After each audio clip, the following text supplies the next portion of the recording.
Buenos días, ¿se me oye bien? Yo voy a presentaros un trabajo que es parte de un estudio más general que estamos haciendo, un seguimiento de la vegetación de dehesa. Nos interesa mucho saber cómo reacciona la dehesa al déficit de agua. ¿Se oye? Al déficit de agua, y entonces lo que hemos planteado es un estudio a largo plazo desde principios de siglo sobre todas las dehesas de la península. El estrés en sí es un efecto importante. Hemos visto todas las predicciones de calentamiento global pues inciden en que vamos a sufrir, sobre todo en esta región, más episodios de sequía, más extremos, y afecta a la producción. Estamos hablando de zonas productivas en las que vive mucha gente, pero además eso se une a la incidencia en los últimos 15-20 años de una enfermedad que está provocando la muerte de los árboles y que está bastante relacionada o sufre muchas interacciones con el déficit de agua. Para quien no lo conozca, los ecosistemas de dehesa en la península ocupan una gran parte del suroeste de la península, en Extremadura, Castilla y León, Portugal y Andalucía. Es un ecosistema cubierto por distintas capas de vegetación que tienen comportamientos distintos, que están adaptadas al déficit de agua porque lo sufren sistemáticamente todos los años, y esa adaptación pues se observa en la distribución del arbolado, y también hay adaptaciones fisiológicas respecto al índice de área foliar, el control estomático, etcétera, y es un paisaje inducido por el hombre. Decía que en los últimos 20 años ha aparecido una enfermedad, es un patógeno de suelo. Al principio era un síndrome que no se conocía muy bien, no se sabía muy bien lo que era. Ya se ha determinado qué es lo que lo causa. Es un patógeno que causa la muerte de los árboles. Hay muchos árboles afectados, pero la interacción con el estrés hídrico es también muy importante. El patógeno puede estar en el suelo, pero cuando afecta es cuando hay una sequía intensa. Entonces la muerte de los árboles se produce siempre después de una sequía, y la interacción hace también muchas veces difícil aplicar medidas correctoras. Entonces nuestra intención fue analizar la evolución de la evapotranspiración y del estrés hídrico en todas las dehesas de la península. Esta es la primera parte, ver cuál es su respuesta a la sequía, caracterizar los principales eventos que han ocurrido, con la intención a medio plazo de profundizar en la interacción entre la incidencia de esta enfermedad y el estado hídrico. Para eso hemos utilizado un modelo basado en el balance de energía, en concreto el modelo SET, que es uno de los que se usan en todo el mundo, para determinar la evapotranspiración a partir del balance de energía en superficie. Con esa evapotranspiración lo que calculamos es una variable relativa, que es la evaporación relativa como indicador del déficit de agua en el suelo, y para eso lo que hacemos es el cociente con la evapotranspiración potencial. Y con eso vamos a tratar de caracterizar los principales eventos. El problema con el que nos encontramos en este tipo de ecosistemas con respecto a otras cubiertas agrícolas, ¿no?, herbáceas, normalmente mucho más sencillas de estructura, es que tenemos distintos estratos de vegetación, que la vegetación tiene alturas muy diferentes, que además tiene una fisiología, un funcionamiento muy diferente a lo largo del año, en fin, muy dinámico. Entonces, bueno, parametrizar todo esto dentro del modelo de balance pues es un desafío. Bueno, para aplicar el modelo hemos usado en principio toda la península con una resolución temporal mensual y a 5 por 5 kilómetros. Y las fuentes de datos de entradas pues son varias, todas las que hemos podido encontrar, pero todas remotas, ¿no? No estamos a esta resolución, no usamos datos de campo. Los datos meteorológicos vienen de ERA Interim, de reanálisis, la temperatura de superficie de un producto de MODI y toda la información de vegetación de Spot Vegetación. El resultado de este modelo pues son un conjunto de mapas mensuales de cada uno de los componentes del balance de energía, son los que ven arriba a la izquierda. Esto es un ejemplo del resultado, y para el análisis estamos seleccionando únicamente las zonas caracterizadas como dehesa en el mapa Corine, que además coincide con las estadísticas en superficie, los 3.100.000 más o menos hectáreas de las estadísticas oficiales del Ministerio de Agricultura, y la distribución es muy correcta. Esa flecha se ha colado. Para validar los datos estamos usando dos torres de covarianza de torbellino, instaladas una en Cáceres y otra en Córdoba, sobre el mismo ecosistema con características muy parecidas y a bastante altura. Este es el ejemplo de una de las torres, la que tenemos en Cardeña. Bueno, esta es la que tenemos nosotros, la otra es de Fluxnet. Entonces, bueno, hay dos torres de covarianza de torbellino, una a gran altura para medir sobre todo el sistema, incluidos los árboles, y otra más baja que mide solamente sobre pasto. Y además tenemos algunas otras zonas de exclusión en las que tenemos otros sensores, pues humedad de suelo, precipitación, en fin, información meteorológica variada, que he puesto esta foto aquí para que vean un poco que la distribución de los sensores no es donde sería perfecta estadísticamente, es donde podemos instalarlos, porque tienen que estar muy protegidos, porque bueno, trabajar en sistemas productivos pues tiene esas dificultades. Vamos a ver los resultados preliminares. Esto es un poco los primeros resultados en 5 años, 3 años en Las Majadas y 2 años en Santa Clotilde, de los 4 flujos, los 4 componentes del balance de energía.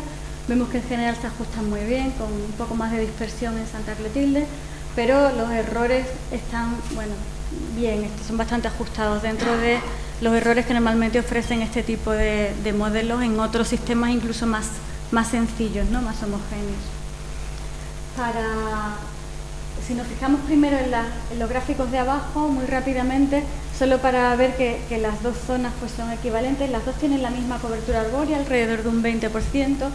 La demanda atmosférica, que la vemos aquí en la evapotranspiración potencial, es parecida.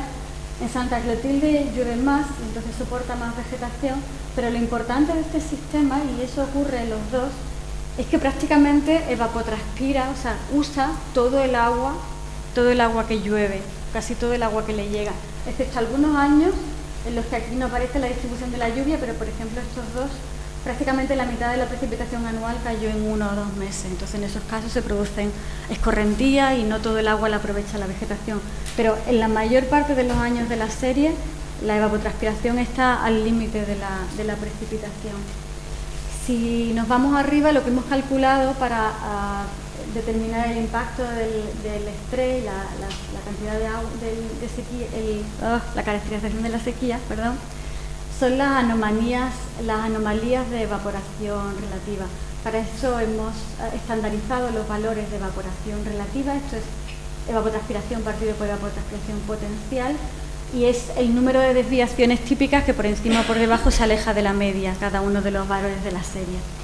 Entonces vemos que, bueno, que los años en los que podemos considerar que hay eventos secos son los mismos en las dos torres, que están, bueno, bastante lejos, pero la intensidad de estos eventos no es la misma, ¿no? Hay años en los que la intensidad del déficit de agua es mayor en uno o en otro. Si ahora esto sería un poco la validación, si pasamos al análisis global, hemos empezado con el análisis más agregado, el más sencillo, digamos, que es agregarlo a escala anual y para todo el área de dehesa. Entonces, estos gráficos que ven aquí corresponden a un promedio de toda la zona de dehesa de la península. Tenemos las anomalías de evaporación, los 4 componentes del balance de energía, la temperatura del aire y de la superficie, y también hemos añadido un poco, para empezar a ver el efecto sobre la vegetación, la cobertura de vegetación verde y el rendimiento del trigo en secano, porque en las provincias de dehesa, porque entendíamos que era una variable que respondía mucho al estrés, al déficit de agua.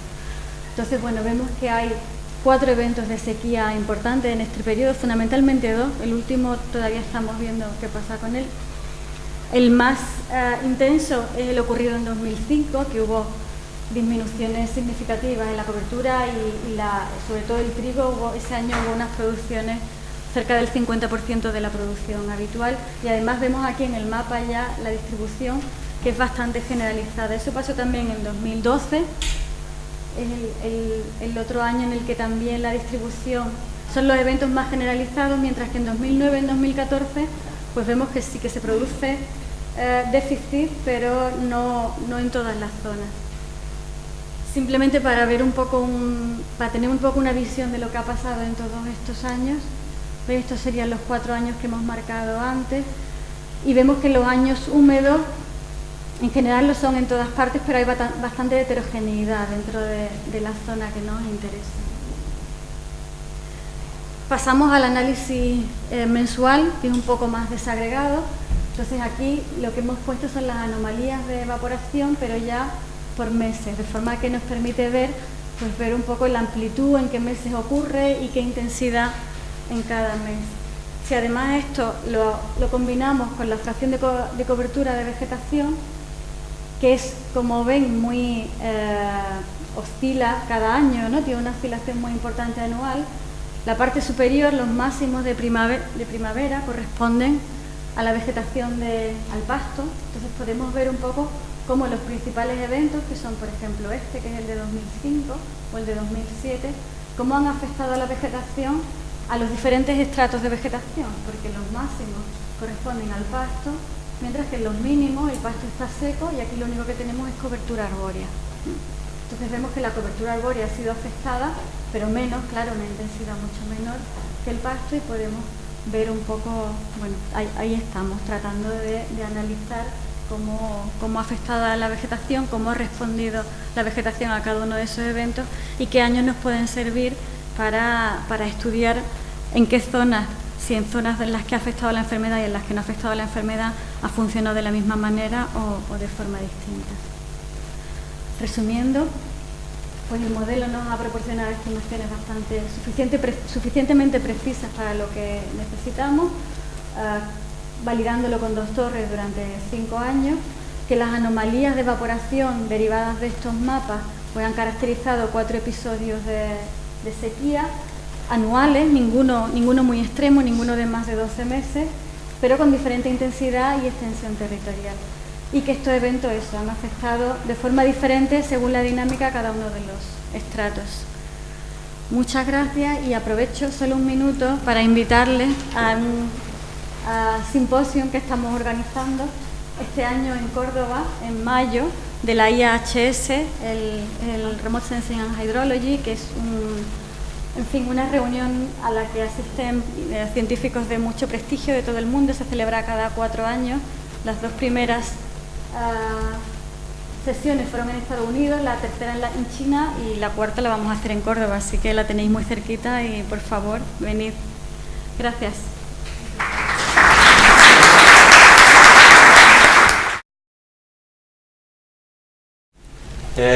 La vegetación es clave en el balance de una cuenca, especialmente en climas semiáridos. Por un lado tenemos que la vegetación influye en el ciclo hidrológico, influyendo en diferentes procesos, pero fundamentalmente influye, por supuesto, en la evapotranspiración, lo cual va a condicionar en su conjunto el excedente hídrico, es decir, la escorrentía superficial y la recarga de acuíferos que vamos a tener. Pero por otro lado, en climas semiáridos, el agua puede ser o va a ser un factor limitante de la vegetación, precisamente controlando la evapotranspiración. Además, como hemos visto justo en la presentación anterior, nos encontramos con bastante frecuencia en estos climas que más del 90% de la precipitación es evapotranspiración, y sabemos que una primera aproximación es los recursos hídricos se pueden estimar como la diferencia entre precipitación y evapotranspiración. Luego, si queremos estimar correctamente los recursos hídricos, tenemos que modelizar estos procesos, tanto la evapotranspiración y la influencia que puede tener la vegetación en esa evapotranspiración. O en realidad empezamos a trabajar con vegetación dinámica realmente para resolver esta otra pregunta. Bueno, en escenarios de cambio climático la temperatura, la precipitación y la concentración de CO2 van a ser diferentes, por lo que probablemente no podemos asumir que la densidad de vegetación va a ser la misma que en situación actual. O al menos no lo tenemos que preguntar, ¿no? Va a cambiar la vegetación y por tanto, si cambia la vegetación en el futuro, va a influir en el ciclo hidrológico solamente. Además de los cambios en los inputs, en precipitación y temperatura, también por los cambios que puede haber en la vegetación. Es la pregunta que es el leitmotiv hace unos bastantes años para meternos en estos aspectos. Bueno, la realidad es que tradicionalmente muy pocos modelos hidrológicos operativos trabajan con la vegetación como variable de estado. Lo normal es que sea algo estático, son parámetros del modelo, pero eso no significa que en los últimos años haya un número elevado de diferentes posibilidades de modelación de la vegetación en forma dinámica. Simplificando, pero a efectos de lo que nosotros queremos como grupo de investigación, sí que es importante distinguir los modelos complejos de los simples.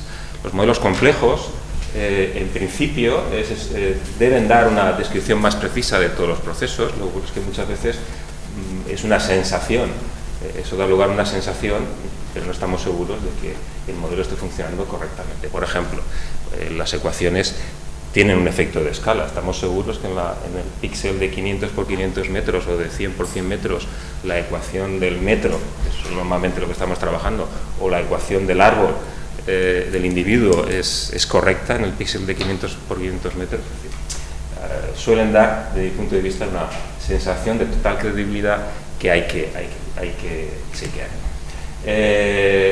El tener una descripción muy detallada de los procesos hace que el número de parámetros se dispare y eso hace que tengan un mayor requerimiento de información para una correcta estimación de ese número elevado. Por contra, los modelos simples simplifican los procesos y eso da lugar a un número bajo de parámetros con un menor requerimiento de información, lo cual hace posible el utilizar directamente la información de satélite para la estimación o calibración de ese menor número de parámetros. Esa es la apuesta que como grupo de investigación siempre hemos tenido, utilizar modelos simples siempre y cuando las simplificaciones que hacemos sean correctas, claro. Bueno, no voy a extenderme mucho en las ventajas e inconvenientes de la teledetección, solamente subrayar que para nosotros es muy importante la cobertura espacial, tener el patrón espacial de procesos o parámetros o lo que sea, eso es fundamental en hidrología. Como se ha mencionado, por ejemplo, en la ponencia invitada, la teledetección permite tener información en lugares donde no tenemos información de campo o donde al final resulta muy costoso con instrumentos de campo tener la misma cobertura espacial y, bueno, a la tonta en este momento ya tenemos suficiente longitud temporal de información de satélite o de teledetección en general como para que pueda ser útil en modelación hidrológica, en la implementación de modelos. Por supuesto, la desventaja es que la precisión que tenemos en teledetección en la medición de un punto concreto pues va a ser mucho más baja. Desde hace ya mucho tiempo, desde finales del siglo pasado, pues venimos desarrollando nuestro modelo hidrológico, no que sea ni mejor ni peor. La ventaja que sea nuestro es que podemos tocar, cambiar, añadir constantemente en los últimos ya casi 24 horas, más de 20 años. Es un modelo distribuido para capturar la distribución espacial de procesos, es conceptual, como vemos en este esquema de tanques, normalmente está unido a una simplificación muy fuerte de las ecuaciones de los procesos, pero lo importante es que nuestros parámetros siempre están físicamente basados, tienen un significado físico, bueno, físico en sentido amplio, físico, químico o biológico. Y una cuestión interesante es que desarrollamos en su momento, bien pronto, un algoritmo de calibración automática interno. Bueno, lo importante aquí es la parte del submodelo de vegetación.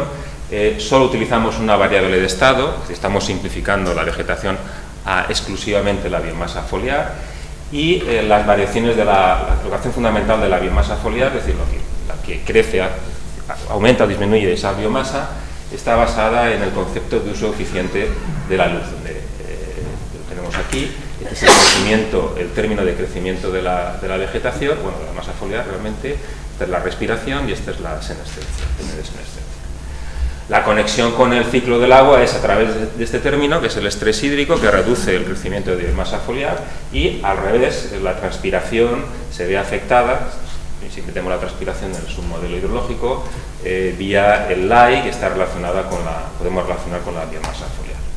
Bueno, destacar que en esa simplificación utilizamos la ecuación, concepto de evapotranspiración potencial para la estimación de la evapotranspiración, con sus aspectos positivos y negativos. Bueno, las preguntas que nos hacemos es, ¿un modelo parsimonioso y relativamente simple es adecuado para reproducir la dinámica de la vegetación en un contexto semiárido? Por supuesto, lo que estamos haciendo. ¿Puede al mismo tiempo ese modelo reproducir el ciclo hidrológico? Y por tanto nos podemos preguntar, o podemos resolver la pregunta de si la interacción entre vegetación y ciclo hidrológico es importante. Y por último, bueno, podemos usar información exclusivamente de satélite para implementar este tipo de modelos a escala de ladera, de píxel, o a escala de cuenca. Bueno, para la escala de ladera utilizamos los datos, o lo que voy a presentar son los datos de una parcela experimental en el sur de la provincia de Valencia, de 30 por 30 metros, es la parcela de pinos alepos, con clima semiárido mediterráneo. La precipitación claramente es inferior a la evapotranspiración potencial y con fuerte estacionalidad. Los datos de campo que teníamos eran respecto de transpiración en 3 clases de diámetros y humedad de suelo, una serie de sensores repartidos en la parcela. De satélite, simplificando la historia, inicialmente pues, pensamos que el EBI podía ser un buen indicador, pero vimos que para el píxel correspondiente a esta parcela pues, no tenía ningún sentido la dinámica. Probamos después el LAI y lo que pasaba es que los datos eran inconsistentes con lo que habíamos en datos de campo, con lo cual al final lo que usamos es el más simple, que es el NDVI, que bueno, la dinámica sí que nos parecía razonable para este píxel. Es decir, que esto nos ha pasado aquí y en 2 sitios más. Porque al final el EBI y el LAI, por el motivo que sea, no nos cuadra con las observaciones de campo o lo esperable para el tipo de vegetación, para el píxel concreto que estamos observando. Píxel o algo más que píxel. Para ver si el modelo era suficientemente bueno, lo comparábamos con un modelo complejo. Bueno, y escogimos por comodidad pues, el Bion BGC, que tiene más de 30 parámetros, totalmente física biológicamente basado y enfocado a un individuo. En TETIS-VEG, por contra, teníamos solo 13 parámetros, la calibración se hizo solamente con el NDVI y la validación con datos de campo, mientras Bion tiene, como he dicho, más de 30 parámetros. La calibración utilizamos los datos de campo, o sea, lo estábamos penalizando a nuestro modelo, y la validación, pues, por supuesto, también con los datos de campo. Bueno, pues, ¿qué resultó? Por supuesto, en términos del índice de Nassau-Clive, o cualquier indicador, pues el modelo complejo debe dar mejor. O sea, hubiera sido raro que el modelo simple, calibrado con satélite, hubiese dado mejor. El NAS, bueno, si es 1 es un modelo perfecto, cuanto más alejado de 1, cuanto más pequeño, más imperfecto. Y si es negativo, pues hay que pensar que algo está pasando. Bion nos daba un NAS de 0.64 en la transpiración, mientras que TETIS-VEG pues, nos daba de 0.34. Por supuesto algo inferior, pero razonablemente asumible, ¿no?, el resultado. Y en cuanto a humedad del suelo, las diferencias eran menores. Es decir, la dinámica, como vemos, está bastante bien reproducida. Es decir, el modelo es capaz de ser casi igual que el modelo más complejo, y con el único problema realmente, haciendo una comparación de una simulación más larga, en datos de campo, entre Bion y TETIS, realmente la diferencia, como se puede ver aquí más claramente, es que en TETIS la transpiración tiene más oscilaciones, pero sabemos que eso va a ser así en la medida que hemos conscientemente seleccionado la evapotranspiración potencial como nuestro limitante energético a efectos de la transpiración. ¿Vale? Muy bien. El tener vegetación dinámica o no, pues cambia la ideología. En este caso, para años húmedos y secos, con TETIS-VEG, con vegetación dinámica, por ejemplo, si nos fijamos en el ratio agua azul, agua verde, en año seco es de 0.098, mientras que si fijamos la vegetación, en año seco es del 23%, ¿no? O sea, la diferencia es significativa. O lo que es lo mismo, la vegetación influye en el ciclo hidrológico. La vegetación dinámica influye en el ciclo hidrológico. En año seco, mismo podemos decir en año húmedo. Para escala de cuenca nos fuimos a Kenia, en realidad por comodidad, porque en ese momento estábamos colaborando con un grupo de la Universidad de Princeton que está haciendo un trabajo bastante similar. Teníamos toda la información allí, pues bueno, lo cómodo es irnos a Kenia.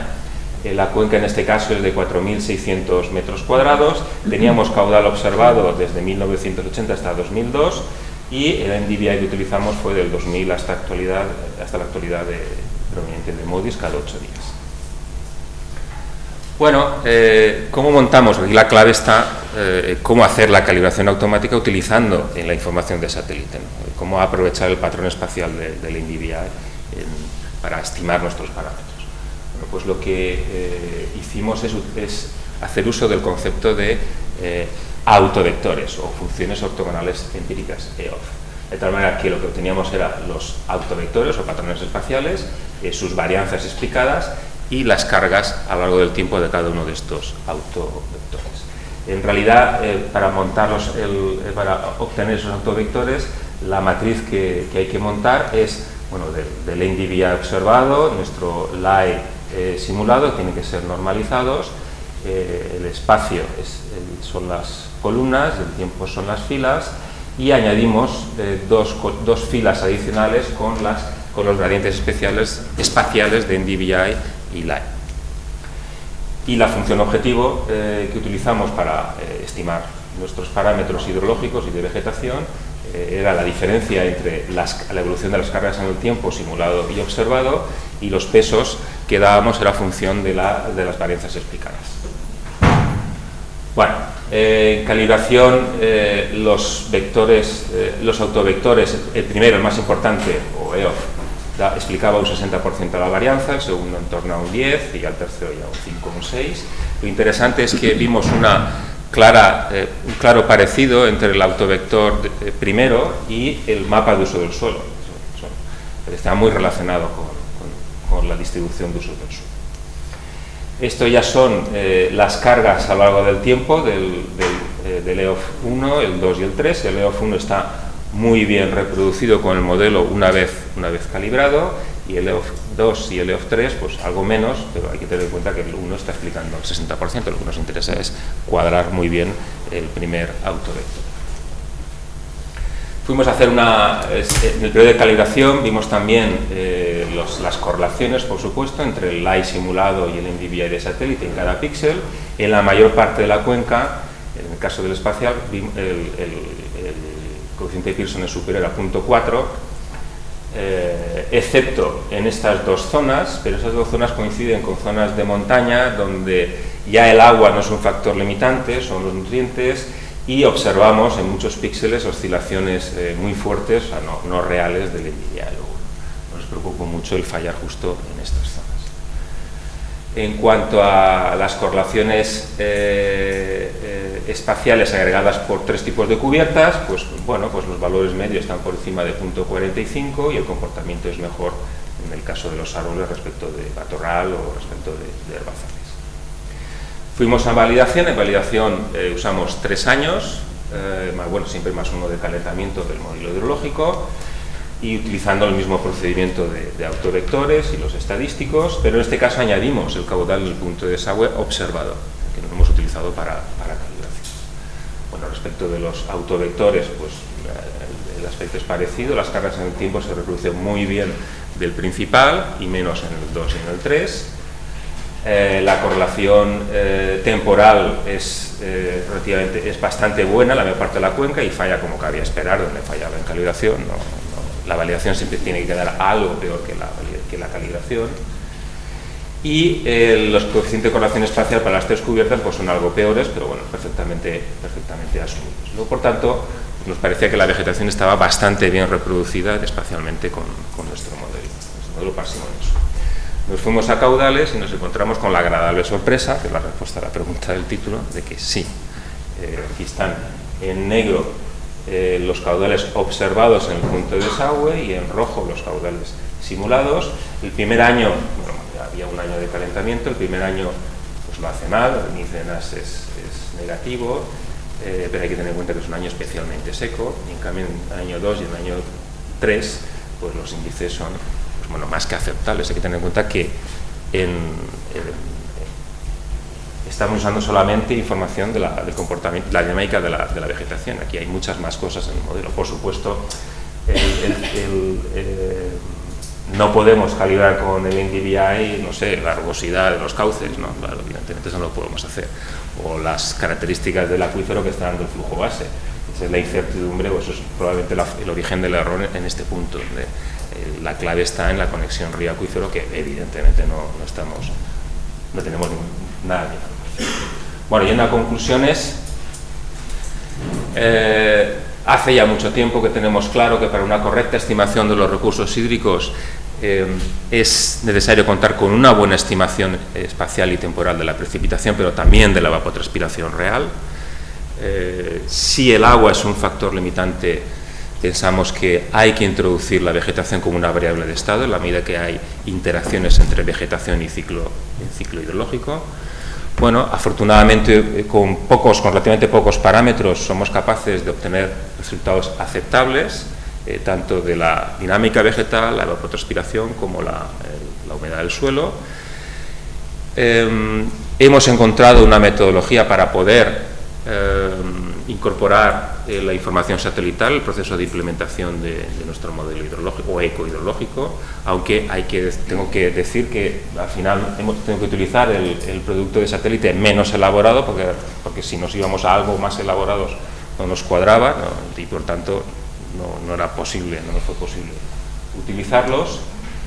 Bueno, esto lo he mencionado, la metodología que estamos empleando está basada en los autovectores, desafortunadamente, porque es una álgebra complicada de manejar, pero al final funciona, es complicado pero funciona.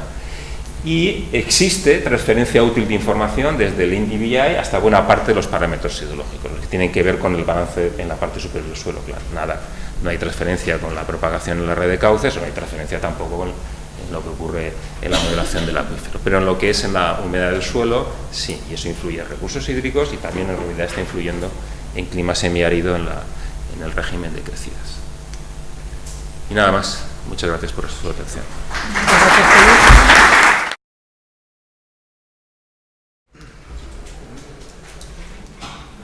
Hola, buenos días a todos. Bueno, vengo del Laboratorio de Observación de la Tierra de la Universidad de Valencia y os voy a presentar primero el proyecto y algunos resultados preliminares de la parte del proyecto en la que estamos más involucrados, el proyecto Sensagri. Este es un proyecto de Horizonte 2020 que comenzó hace ahora casi un año y del cual pues somos los coordinadores, junto con una serie de grupos, con dos grupos, digamos, con un carácter más científico y con una serie de institutos agronómicos, grupos, como digo, muy vinculados con aplicaciones de la teledetección en la agricultura. La idea de la convocatoria es presentar nuevos servicios, nuevos productos para Copernicus. Como sabéis todos, Copernicus es el paraguas, digamos, o el programa que la Comisión Europea, la Unión Europea, ha diseñado para explotar la gran cantidad de datos de satélites de misiones de observación de la Tierra europeas y en concreto todos los Sentinels. Existe la sensación, no solamente en la Comisión, sino bueno, pues en mucha de la gente que trabaja en este mundo, de que existe ya muchísima cantidad de información, pero muy pocos productos operativos, y que no se está explotando Copernicus, digamos, hasta con todo su potencial. Entonces, la idea de este proyecto es aprovechar experiencias de diferentes grupos con productos que están en una fase casi preoperacional y proponer prototipos para su eventual implementación e incorporación a Copernicus como productos de Copernicus. La idea además es explotar no solamente, explotar las sinergias entre los Sentinel. Fundamentalmente, aunque también en algunos de los productos se introducirá Sentinel-3, entre los datos de radar y ópticos de Sentinel-1 y Sentinel-2. Esto, pues existen muchos trabajos de fusión, pero difícilmente han pasado a productos operacionales. Bueno, no voy a entrar a detallar, porque creo que más o menos todos tenéis una idea. Ahora, sobre todo, hablaré de Sentinel-2, las características de estas misiones. Los prototipos que se han propuesto en el proyecto, como digo, es un proyecto de 3 años y estamos en nuestro primer año. Los que pensamos que podemos ofrecer de una forma operacional es humedad de la superficie del suelo, el índice de aldea foliar y también mapas de cultivos estacionales, es decir, clasificaciones de cultivos que vayan más allá de lo que hay actualmente, que es el Corine, que es un producto que para las aplicaciones agrícolas pues es muy poco útil al día de hoy. Y sobre todo no es capaz de reflejar el dinamismo que tienen los sistemas agrícolas. Bien, como digo, nos basamos en servicios o en algoritmos bastante maduros y para variables que, digamos, han sido validadas ya con anterioridad, pero hemos pensado que era muy importante, evidentemente, validar los servicios, con lo cual se ha diseñado toda una estrategia de validación en una serie de zonas test que ahora os comentaré. Y luego, bueno, esto es un poco la filosofía general de Horizonte 2020, que es que hay que interaccionar, bueno, no solamente con Copernicus, que se supone que es nuestro cliente final, vamos a decir, sino con el sector agrícola para realmente ofrecer productos que luego se vayan a utilizar, que es otro de los problemas que a veces tiene la teledetección para llegar al usuario final. Bueno, como digo, los tres servicios o los tres prototipos operativos que proponemos, la humedad del suelo, el índice de área foliar y digamos, capas de cultivos con una periodicidad estacional, bueno, pues en realidad no están disponibles actualmente en Copernicus. Es decir, hay un nicho ahí vacío y pensamos, no solo nosotros obviamente, que Sentinel-2 y Sentinel-1 tienen la capacidad para ofrecer estos productos, en el caso de la humedad del suelo, a una resolución que en principio se ha planteado entre los 150 y 1000 metros, pero que las primeras experiencias, esto lo lleva el ISIA, es el instituto italiano, que es uno de los partners del proyecto, y los primeros resultados pues les permiten confiar en que incluso pueda ser una resolución superior, con una resolución temporal semanal. En el caso de los productos, digamos, que están basados sobre todo en Sentinel-2, pues se aspira a una resolución mucho mayor, como permite el satélite, y en el caso del LAI, por ejemplo, pues también una resolución semanal. Actualmente ya, como sabéis, están los dos satélites, la constelación de Sentinel-2, el A y el B, están operando y por tanto tenemos una imagen cada 5 días, lo cual una imagen cada 5 días con un SWAP de 290 kilómetros, que es bastante, con un número de bandas y una resolución radiométrica muy buena, y pensamos que esto pues puede dar potencial para muchos productos. Se proponen otros que se han considerado, digamos, como prueba de concepto, es decir, que no nos comprometemos a ofrecer al final del proyecto un código, un algoritmo que pueda ser implementado en una cadena de proceso, pero que pensamos que pueden aportar, sobre todo a una escala muy diferente, porque, como veis, existen productos en Copernicus para muchas de estas variables, pero están basados en satélites meteorológicos, son satélites que ofrecen una resolución espacial muy inferior o mucho peor en el sentido a la que ofrece Sentinel-2 y Sentinel-1. Entonces, dentro de estos productos, pues, bueno, productos derivados como rendimientos, lo que sería la delimitación de zonas que están en riego o no riego, basado en mapas de humedad del suelo. Una variable que tiene bastante importancia actualmente en la agricultura, en el que se está defendiendo la agricultura conservativa, en el que no se hacen laboreos en el suelo, y es importante conocer las hectáreas de terreno que siguen estas prácticas, es decir, vía rugosidad de la superficie, estudiar cómo se laborea el suelo. Y luego, bueno, una serie de prototipos, en este caso, de hecho, es un prototipo muy avanzado que ha desarrollado un instituto español, el ITACILE, de Castilla y León, que es una clasificación también estacional y dinámica de usos de suelo a escala de iba a decir una gran cuenca, pero bueno, es una gran región, pues, de 90.000 kilómetros cuadrados.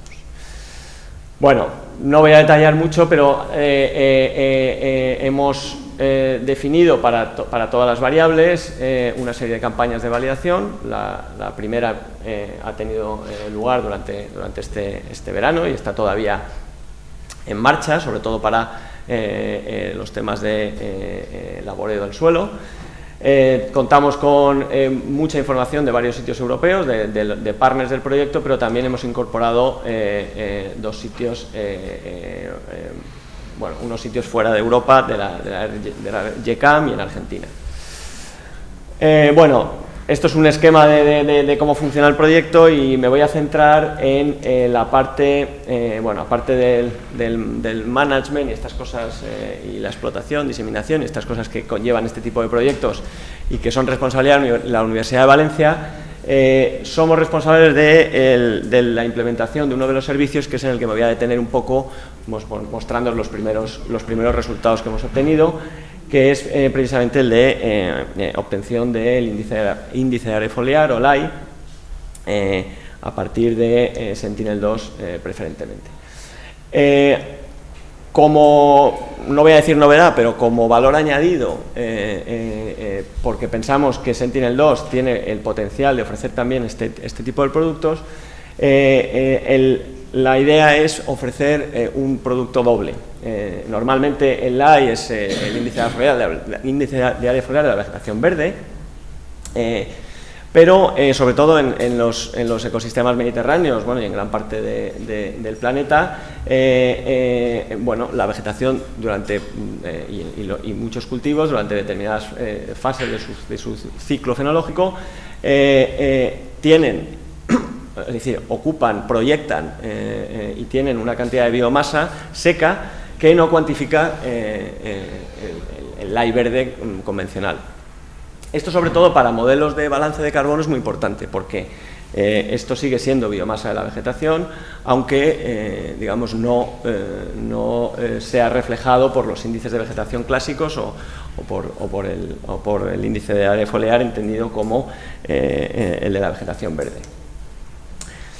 Bueno, en nuestro grupo, y Jesús Elegido, que está aquí, ha hecho trabajos bastante interesantes al respecto, pues hemos trabajado un poco en, digamos, encontrar qué regiones espectrales permiten separar mejor la vegetación verde de la vegetación seca, y en concreto, pues en el SUIR hay una región en la que el comportamiento espectral de la vegetación verde es muy diferente al de la vegetación seca.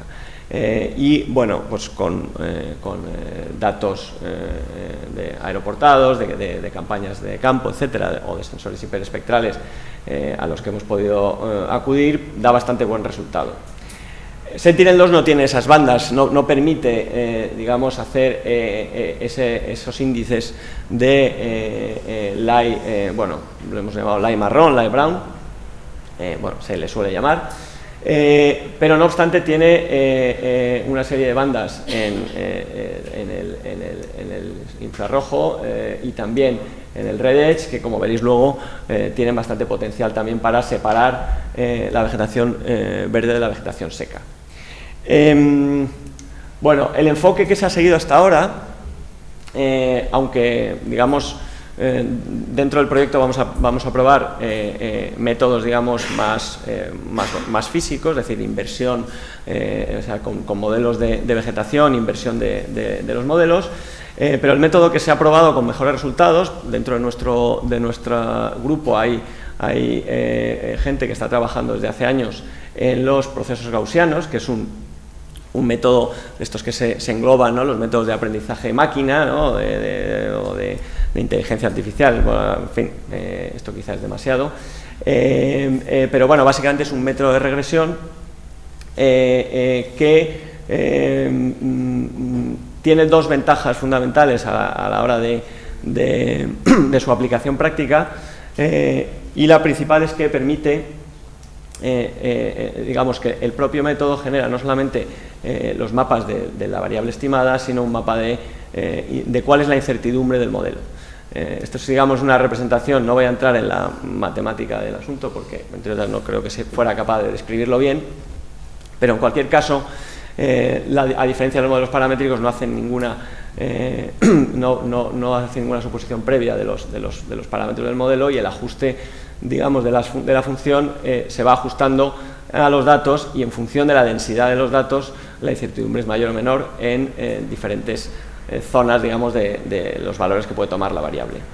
Todo eso luego se puede reflejar en un mapa. Y la otra ventaja es que te da también una información de qué bandas están contribuyendo de forma más significativa a la estimación. Es decir, son métodos completamente empíricos que no hacen ninguna suposición previa y que meten todas las bandas de en este caso de Sentinel-2 en la batidora.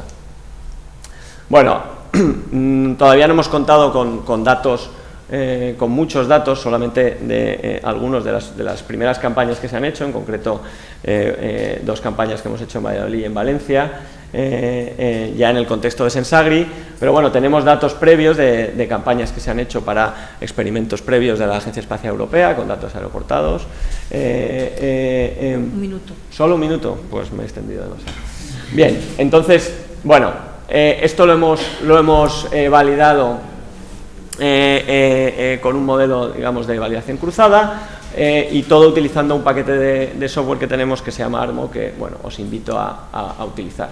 No voy a detenerme en cuál es la implementación de la cadena de proceso, pero lo que sí es importante es que al final lo que generamos son mapas compuestos de Light, Brown y Green. La evaluación, como digo, esto es una primera validación. Evidentemente, al final del proyecto esperamos contar con muchos más datos, sobre todo de Light Brown, que se mide menos.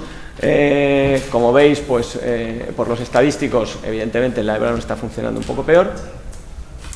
Las bandas que intervienen, bueno, tampoco me voy a detener mucho aquí, os voy a enseñar ya los ejemplos de mapas que podemos generar. Este sería, digamos, la estimación del valor del AI con su desviación asociada, su coeficiente de variación, y estableciendo un umbral de incertidumbre, es decir, eliminando aquellos datos, aquellos píxeles que presentan más incertidumbre, podemos obtener este tipo de mapas combinados de los dos índices. Esto es un mapa de Valladolid. Este año ha sido muy seco, con lo cual en junio estaba ya muy avanzado digamos la senescencia de la vegetación herbácea. Y bueno, como veo que ya no voy a entrar en muchos detalles de las imágenes, estas son imágenes de otros sitios, y hemos hecho un análisis de las series temporales para ver que hay una cierta consistencia con la fenología de la vegetación, y los resultados parece que van bastante bien. Bien, entonces, en resumen, bueno, Sensagri es un proyecto que pretende proporcionar prototipos para nuevos servicios Copernicus, y nos hemos centrado de momento en uno de ellos, que es el índice de área foliar, con unos resultados que de momento pues pensamos que son bastante prometedores. Gracias. Muchas gracias.